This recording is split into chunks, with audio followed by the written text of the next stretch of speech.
खुद्द जे पुणे विद्येचं माहेरघर आहे, मात्र गेल्या काही दिवसांमध्ये ड्रग्सचं प्रमाण एवढं वाढलं आहे पुण्यामध्ये असेल किंवा नाशिकमध्ये असेल, यावर कोणतेही उपाय केले जात नाहीये।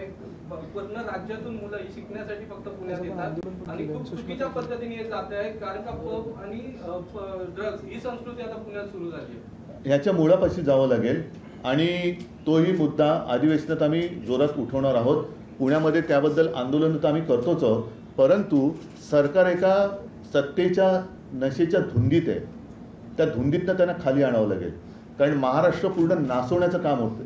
हे ड्रग्ज येतात कुठून? मध्ये मध्ये ज्या बातम्या येतात त्या कुठल्या तरी गुजरातच्या एकाच पोर्टवरती हे ड्रग्ज सापडले जातात। माझ्या कानावर असं आलंय, त्याची सत्यता अजून पटवून घ्यायची की मध्ये एखादी कुठली तरी कन्साइनमेंट पकडल्यासारखं दाखवत, पण इतर वेळेला हा कारभार मोकाट असतो। तर हे ड्रग्ज येत आहेत कुठून? काही आपल्या राज्यामध्ये केमिकलचे जे बंद झालेले कारखाने आहेत तिथून याचा काही सोर्स आहे का? मग याच्यासाठी उद्योग मंत्री काय करतायत का? त्यांचे वेगळे काही उद्योग सुरू आहेत?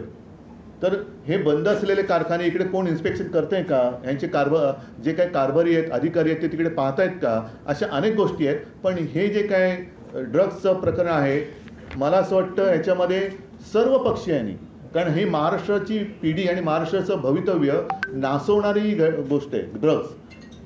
त्याच्यामध्ये केवळ आम्ही सत्ता पक्ष आणि प्रतिपक्ष असं न करता सगळ्यांनी एकत्र येऊन हा विषय खणून काढला पाहिजे। मग त्यांचे कोणी सगळे सोयरे असतील, कोणाचे सगळे सोयरे असू द्या। मध्ये त्या एक ते नाव कुठलं गाजलं होतं, ललित पाटील। पुढे काय झालं? खरं खोटं आलं पाहिजे बाहेर।